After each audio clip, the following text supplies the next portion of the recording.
Bonsoir mesdames et messieurs, bonsoir chers amis. Je vois que vous avez le sourire, mais vous n'allez pas l'avoir longtemps. Ce soir, comme vous pourrez le voir dans quelques instants sur l'écran, le thème que nous allons aborder, âme sensible, s'abstenir. Ce soir, nous allons parler de l'une des plus grandes supercheries de l'histoire. Si c'est la première fois que vous en entendez parler, ce que je vais dire va vous bouleverser dans vos convictions les plus profondes et vous empêcher de dormir. Alors, il est encore temps. Si vous êtes dans l'un de nos nombreux sites de retransmission, il est encore temps de remettre votre chapeau et de sortir sur la pointe des pieds. Si vous êtes devant votre ordinateur, il vous suffit d'appuyer sur l'icône « Fermez » et d'aller au lit paisiblement. Pour vous qui êtes avec nous ici dans cette salle ce soir, nous avons prévu des secouristes pour vous ranimer si vous tenez à rester jusqu'au bout. Mais vous ne pourrez pas me reprocher de ne vous avoir pas averti. Le jour anniversaire de ma femme est le 4 novembre. Or, le 11 novembre, seulement 6 jours après son anniversaire, c'est un jour de congé au Canada, jour du souvenir. En conséquence, j'ai décidé qu'à partir de maintenant, la fête d'Élisabeth serait le 11 novembre au lieu du 4. Mes excuses sont excellentes, logiques, voire même avantageuses, puisque c'est un jour de congé. Vous croyez qu'elle sera d'accord? Jamais! Elle va me dire, je ne suis pas né le 11, ma fête c'est le 4, et je garde le 4 comme date d'anniversaire. En changeant sa date d'anniversaire, je montre peu de considération pour sa personne. Savez-vous que la très très grande majorité des chrétiens se fichent royalement du jour que Dieu a choisi pour sa fête?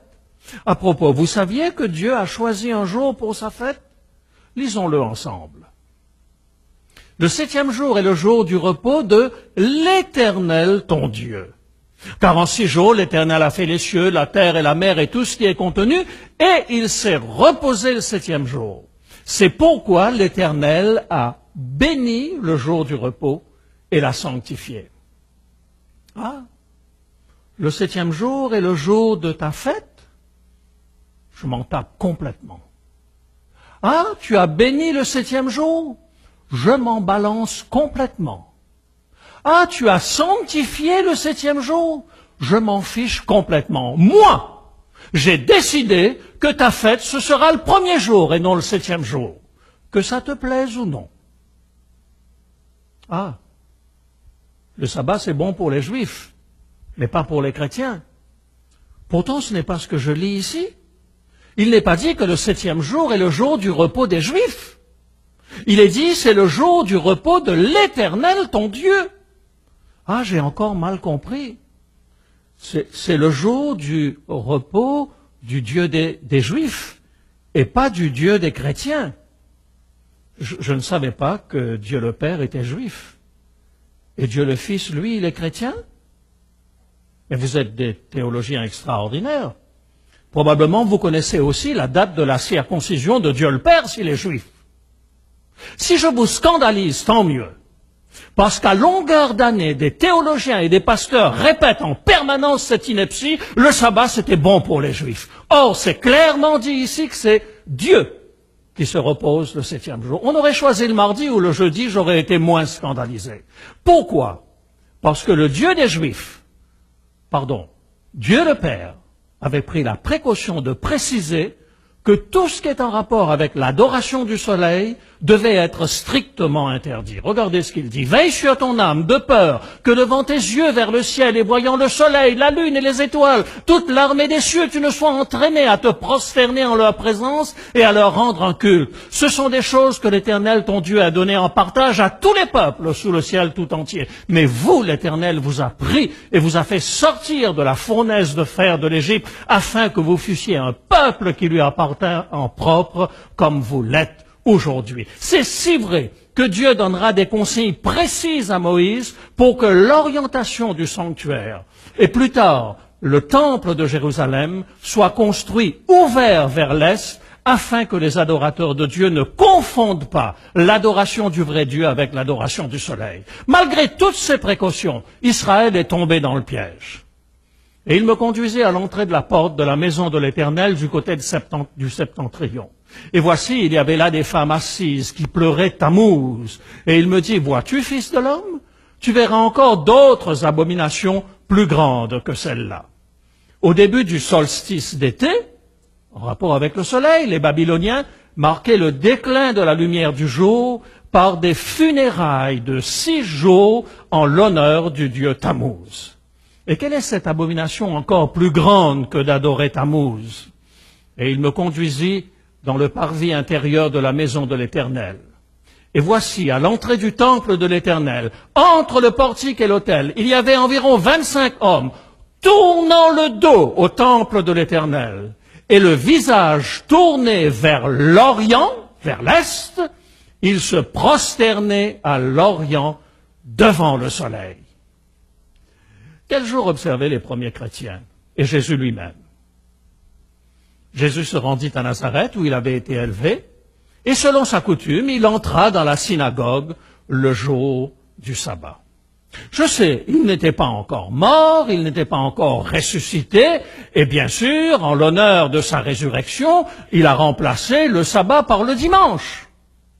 Mais où est-ce qu'il le dit déjà? Vous pouvez juste me montrer le verset où il dit ça? Le seul problème, c'est qu'il aurait au moins pu le dire à Paul, pour éviter à Paul de faire des bêtises. Pauvre Jésus. La crucifixion lui a vraiment magané le cerveau, n'est-ce pas? En français, abîmé.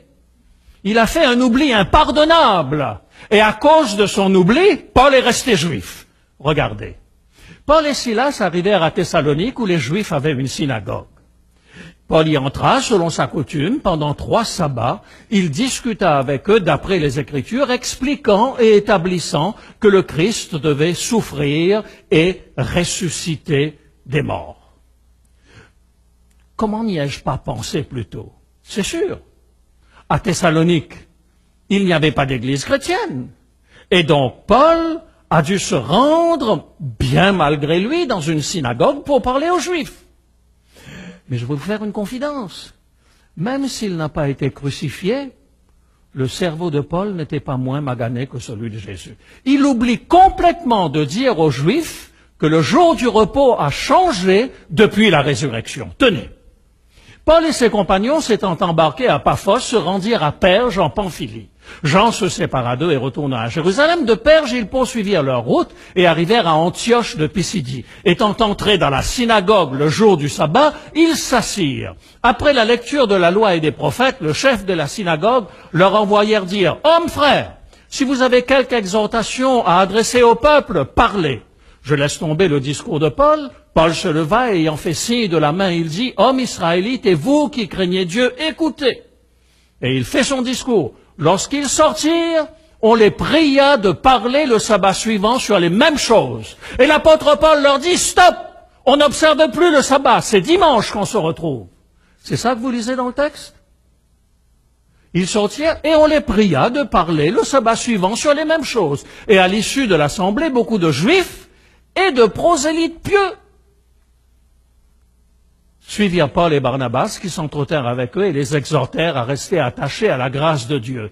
Le sabbat suivant, pas le dimanche suivant, le sabbat suivant, presque toute la ville se rassembla pour entendre la parole de Paul. Et Paul leur dit, stop, puisque vous n'êtes pas juifs, on se réunit demain matin, c'est ça?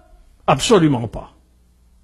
Et nous arrivons à Apocalypse chapitre 11, c'est-à-dire le texte qui s'insère juste avant la vision centrale qui se trouve ici. Cette vision centrale, qui se situe avant les 7 trompettes, après les 7 trompettes et avant les 7 fléaux, cette vision centrale commence par un verset précis et se termine par un verset précis. Le verset qui introduit la partie centrale dit ceci: « Et le temple de Dieu dans le ciel fut ouvert. Et l'arche de son alliance apparut dans son temple, et il y eut des éclairs, des voix, des tonnerres, un tremblement de terre et une forte grêle. » Bernard vous a expliqué pourquoi il se passe ces différents événements. Si vous regardez à la fin de cette période, là c'était Apocalypse chapitre 11, verset 19, si vous regardez lorsqu'on termine avec la vision centrale, Apocalypse chapitre 15, verset 5, après cela, je regardai et le temple du tabernacle du témoignage fut ouvert dans le ciel. Alors c'est quoi cette histoire-là? Lorsque vous prenez la précaution de préciser les choses, c'est que vous avez une intention bien précise. Si ma femme me disait, « Chérie, veux-tu avoir l'extrême obligeance de m'apporter ma jupe rouge qui se trouve dans le deuxième tiroir de la commode qui est dans notre chambre ?» C'est clair comme information. Et si moi j'arrive avec ces pantoufles, est-ce qu'elle va me considérer comme son petit mari chéri qu'elle a mis 41 ans à bien dresser? Non! Parce que je n'ai pas apporté ce qu'elle m'a demandé. Ici, Dieu précise son intention. L'arche de l'alliance qui se trouve dans le temple, qui se trouve dans le ciel. Il le dit ici et il le répète ici. Il y a une intention, mes amis. Alors, qu'est-ce que c'est que cette arche? Qu'y avait-il dans cette arche dans le désert?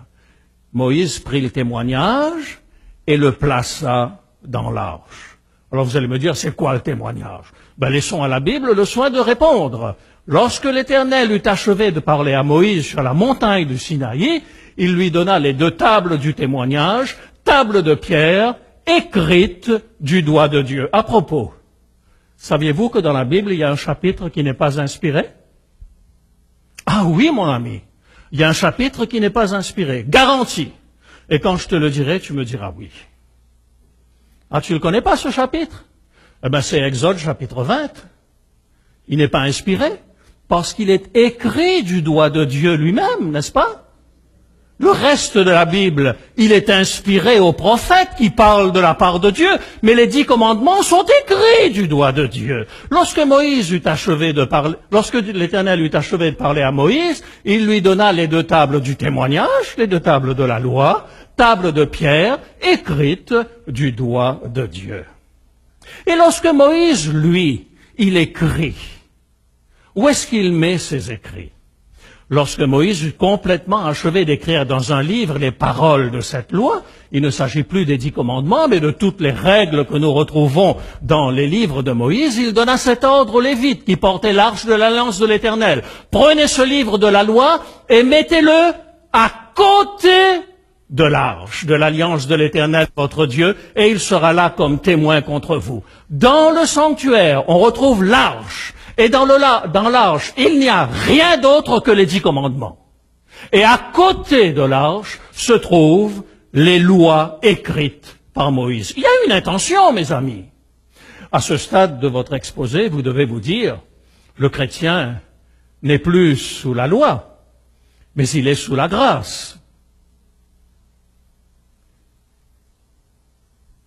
Je vais prendre un exemple pour expliquer cela. Imaginez que je vous rencontre en ville, et puis que, au moment où je vais venir vous serrer la main, un bandit se jette sur vous. Et vous prend votre sac, et moi, bien sûr, n'écoutant que mon courage, qu'est-ce que je fais? Eh bien, je pousse ce bandit avant qu'il prenne la fuite. Mais malheureusement, mon geste est maladroit. Le bandit tombe, il se fracture le crâne sur le trottoir et il meurt. Me voilà un assassin. Seulement, comme vous m'aimez bien,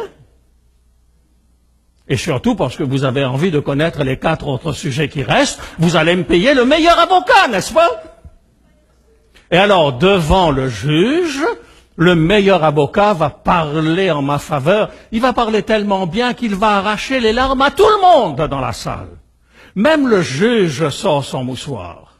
Et à ce moment-là, il fait tomber son gros marteau et il dit, « Je vous fais grâce. Me voilà maintenant sous la grâce, n'est-ce pas?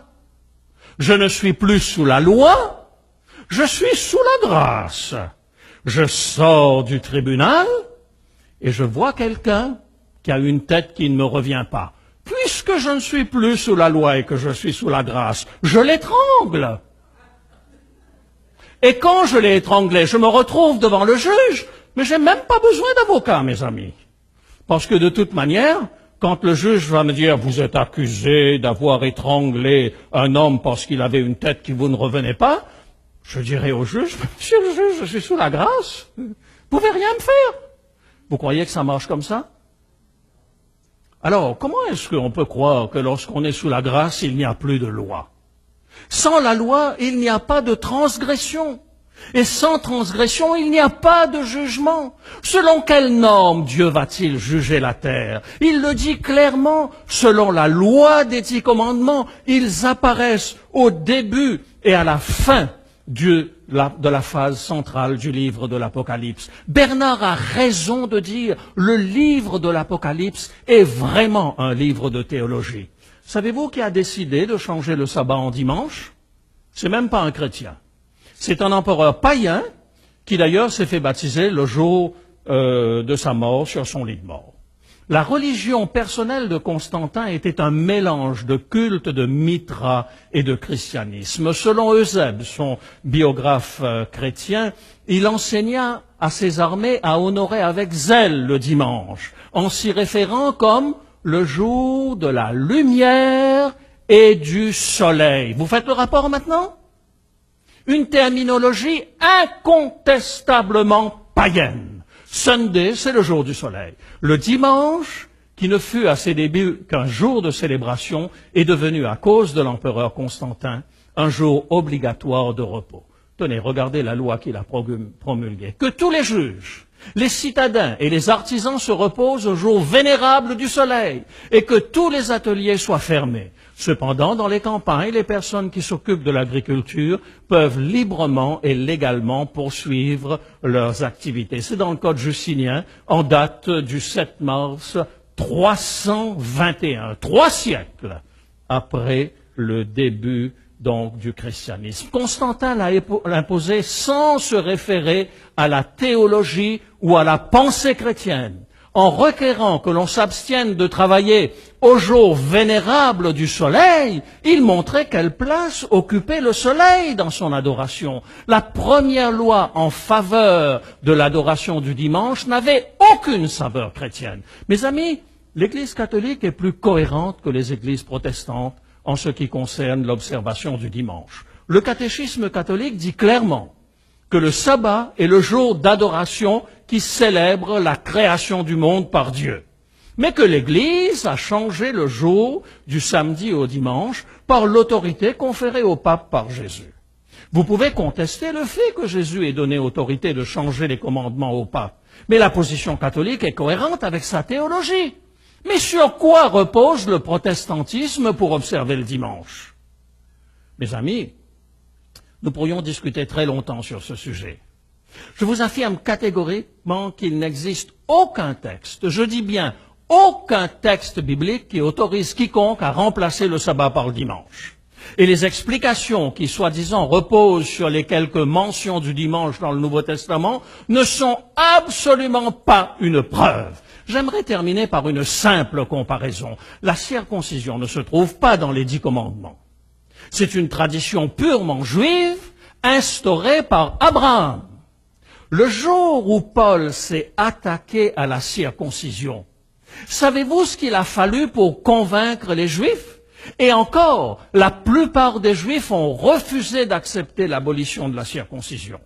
Il a fallu toute une épître, l'épître aux Galates, qui ne traite que de ce sujet, plusieurs chapitres dans le Nouveau Testament, et par-dessus tout, le premier concile à Jérusalem qui ne traite que de ce problème. Et vous voulez me faire croire que ni Jésus, ni Paul, ni aucun autre apôtre ne parle de l'abolition du sabbat, qui est l'un des 10 commandements écrits du doigt de Dieu. pas une seule épître consacrée à l'abolition du sabbat, pas de concile, juste un silence gêné.